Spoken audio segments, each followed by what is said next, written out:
What's going on, ladies and gentlemen? My name is Michael and welcome to Fudge Muppet. While playing the Outer Worlds, you're sure to come across a variety of deadly weapons, perfect for slicing off a marauder's arm or blowing out a primal's brain. There are all kinds of damage types to apply to your weapons, like shock damage or corrosive damage, and a bunch of other modifications such as different scopes and grips to improve accuracy or enhance swing speed. But when you've wrapped your head around all of that, maybe you're left wanting something more, something wonderful and wacky, something out of this world. Well, in these instances, science weapons are what you're looking for. Science weapons are unique weapons that have strange and powerful effects. Science weapon damage and the strength of their effects both increase as your science skill is increased. Not all these weapons will be the level you may want them to, so it's also better if you are a high science skill character if you want to tinker them for the cheapest cost possible and get them up to the level you desire. In the Outer Worlds, there are 5 unique science weapons you can get your hands on, and in this video, I'm going to show you how to get every single one,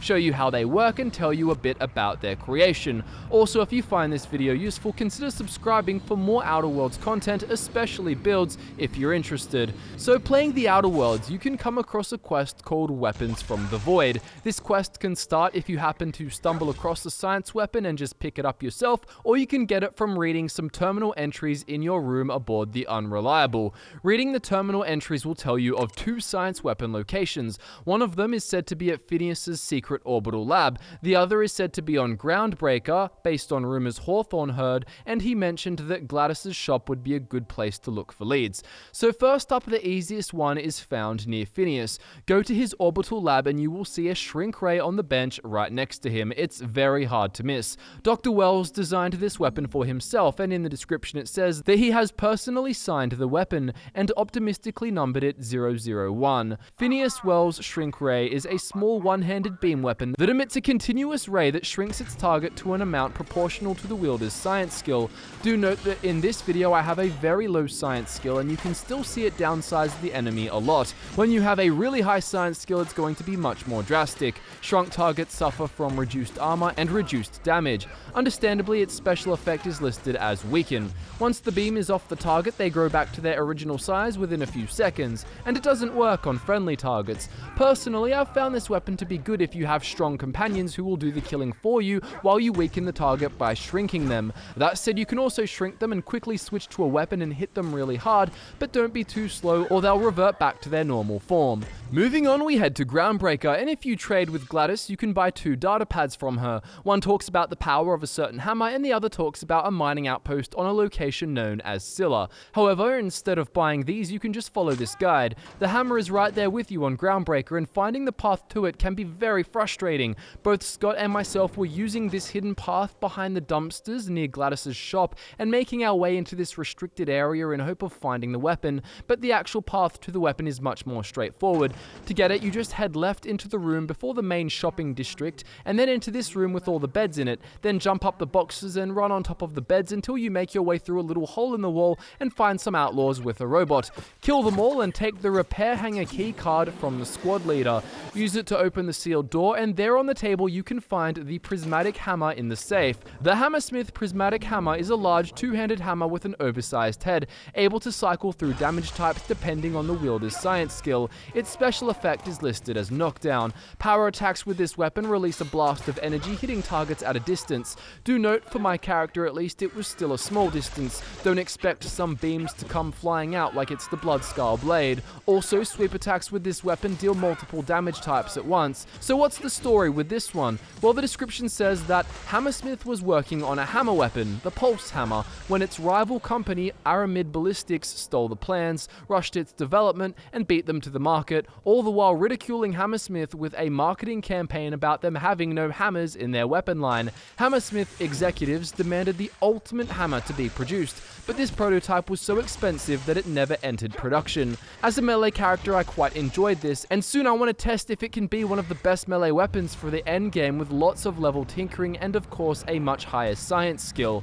Next, we want to head to Scylla. The proper way is to go back to the ship and do some research on our terminal regarding that mining facility.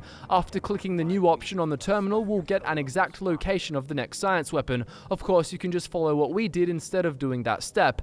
Navigate your way to one of the largest asteroids orbiting Halcyon, Scylla. About 240 meters east from the landing platform, you'll want to run your way to a mining outpost guarded by robots and run into the room where you can see the map marker here, taking the weapon from the safe on the floor. This weapon is the Mandibular Rearranger, and it was created by an unknown and possibly quite deranged scientist. Exactly how it works and why is a mystery, and it has never been duplicated. It's a strange one-handed melee weapon which rearranges the facial bones of any human target it strikes. Its special effect is listed as stagger, but more notably it slows targets down when you hit them, and repeated hits will eventually cause them to stop moving and be trapped. The higher your science skill, the longer enemies are frozen when this occurs. For the remaining two science weapons, you'll want to go to Monarch. If you want to do it the proper way, you can go to Fallbrook and buy 2 data pads from the general goods store seller, Duncan. One is the personal data pad of a sublight contractor, and the other is a damaged UDL data pad. Again, you don't need to buy these, as you can just follow in my footsteps. The UDL data pad mentions a research facility in the wilderness of Monarch that may have some kind of weird weapon. I'll show the location of the UDL lab on screen now. Heading here, you'll want to go into the building with the map marker in the video, and there you'll see the science weapon, the Gloop gun, hidden inside a containment unit. Click the terminal next to it, and then click Unlock Gloop Gun Containment Unit. You're given a quiz to confirm that you truly are an authorized Universal Defense Logistics Security Specialist. Basically, just pick the most ridiculously loyal option. So first is protect the chairman, then it's berate him relentlessly to defend the chairman's honor, and then it's arrest your spouse and admit your children to a re-education program. Selecting these will unlock the containment unit, allowing you to gain access to the Gloop gun. The UDL Gloop gun was designed to suppress workers and angry mobs. It lobs a mass of gloop that splatters across a wide area. It both shocks and weakens those affected, and more surprisingly, levitates them in the air temporarily.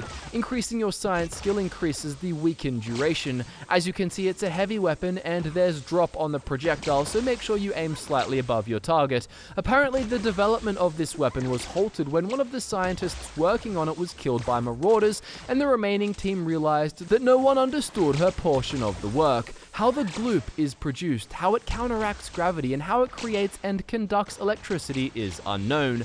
And finally, we have one final science weapon, the Mind Control Ray.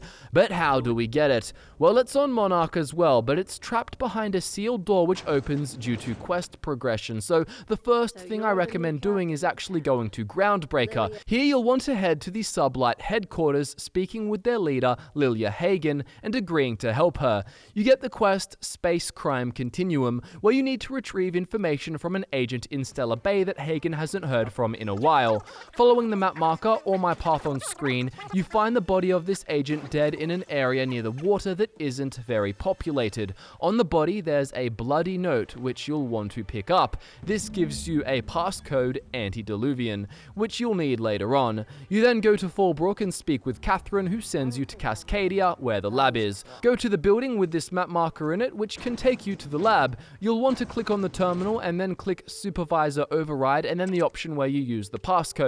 This opens the sealed door, allowing you to take the elevator down into the Rizzo secret laboratory. There are hostile robots here that can be defused with the right speech checks or Felix if you bring him. After progressing the quest by using the terminal, follow the path on screen through the barred door. There are loads of enemies, although I just ran past them after loading my save back so I could show you exactly where to go. You end up going through some rooms, and then in the room with the terminal, there's this open door with a platform you can jump across to. Make the jump, climb the ladder, make another long jump and climb the next ladder, and then you will find a dead body with a safe next to it, and in that safe is the Mind Control Ray. The manufacturer Unknown Mind Control Ray fires a continuous beam at targets that override synaptic nerves as well as automechanical behavior protocols, causing targets to attack their allies instead of enemies. Increasing your science skill improves the movement and attack rate of those controlled. Its special effect is listed as stagger. It's quite useful for causing chaos, and again, my science skill was low in this video, so maybe you'll have to wait until we release some sort of scientist build to see it working at full potential. Either way, do be warned, it makes an incredibly annoying sound when you use it. And how about its story? Well, the Mind Control Ray begins with a misfiled form that put a research group specializing in marketing jingles into an advanced top-secret weapons research facility. The research group spent months incorporating their new marketing introducing Jingles into the advanced weaponry and developed the mind control ray. Once the mishap was discovered, the entire facility was shut down and all personnel were reassigned to the most remote outposts corporate could find. Have fun with this one. And that concludes our guide on how to get all 5 science weapons, completing the weapons from the Void quest in the process. Thank you so much for watching the video, and if it did help you, we'd really appreciate if you clicked the like button and left a comment telling us what science weapon you like the most. For me, I think it's the hammer, probably because my character uses two-handed melee weapons. If only I had high science. Also, I'd love to hear if anyone found the weapon at Groundbreaker to be confusing at first. It's so simple once you finally figure it out though. Social media links are in the description for those interested. Subscribe for more Outer Worlds content. My name is Michael, and I look forward to nerding out with you again very soon.